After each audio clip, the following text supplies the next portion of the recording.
বিস্ফোরণ, হুইসেল, আতঙ্ক, দিকবিদিক ছোটাছুটি। ২৮ জুলাই সন্ধ্যায় হবিগঞ্জে শহর যেন পরিণত হয় ত্রাসের নগরীতে। টাউন হল এলাকায় পুলিশের সামনেই চলে বেধড়ক মারধর। জেলা সার্কিট হাউসের ভেতর ভাঙচুর করা হয় একটি মাইক্রোবাস। গাড়ির চালক আকুতি মিনতি করেও রক্ষা করতে পারেননি তার বাহনকে। বাধা দিতে গিয়ে পিটুনির শিকার হন তিনি। হামলায় আহত হয়েছে বেশ কয়েকজন নেতাকর্মী। তাদের মধ্যে আছেন জাতীয় নাগরিক পার্টি এনসিপির নেতা সার্জিস আলম। তার দাবি, শহরের টাউন হলের সামনে পদযাত্রা শেষে ফেরার পথে নাসির উদ্দিন পাটোয়ারি ও তার গাড়ি বহরে স্থানীয় ছাত্রদল নেতাকর্মীরা অতর্কিত হামলা চালায়। পরে তাদেরকে রাখা হয় অবরুদ্ধ করে। আহত ৭-৮ জন ভাইকে নিয়ে সদর হাসপাতালের দিকে যাইতেছিলাম তাদের চিকিৎসার জন্য।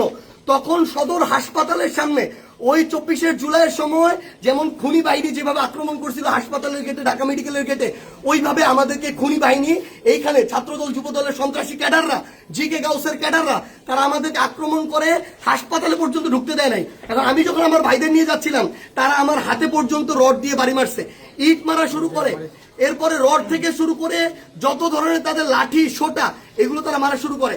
এবং ওইখানে আমাদের ছাত্র শক্তি, যুব শক্তির, এনসিপির অনেক ভাইকে তারা ওইখানে মানে ওই সবার সামনে ওইখানে পিটায়। এবং আমরা এখানে পুলিশ দেখলাম, আমাদের সামনে থাকা তো দূরের কথা, আমাদের সাথে থাকা তো দূরের কথা, এত বড় হামলার পরে তারা পিছনে দাঁড়ায় দাঁড়ায় নাটক দেখতেছে। এই ছিল অবস্থা।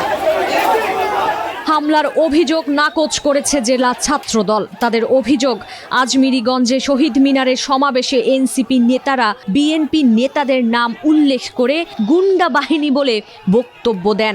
এতে ছড়িয়ে পড়ে ক্ষোভ। ছাত্র জনতাই তাদের জবাব দিয়েছে। এটার সাথে আমাদের বাংলাদেশ জাতীয়তাবাদী ছাত্রদল সহ কোনো অঙ্গ সংগঠন জড়িত নয়। আপনারা জানেন যে তারা আমাদের যে সাংগঠনিক অভিভাবক, আপনার বিএনপির চেয়ারপারসন দেশনায়ক জনাব তারেক রহমানকে নিয়ে বিভিন্ন জেলায় বিভিন্ন ধরনের বক্তব্য দিচ্ছে। এবং আজকে তারেক রহমান সহ আমাদের মাননীয় হুইপ আলহাজ জিকে গোলবাইকে নিয়েও কিন্তু বক্তব্য দিয়েছে। এইটা বাংলাদেশ জাতীয়তাবাদী ছাত্রদল সহ বিএনপির বিভিন্ন অঙ্গ সংগঠন ধৈর্য ধরেছে, কিন্তু সাধারণ জনতা ধৈর্য ধরে নেয় আমার মনে হয়।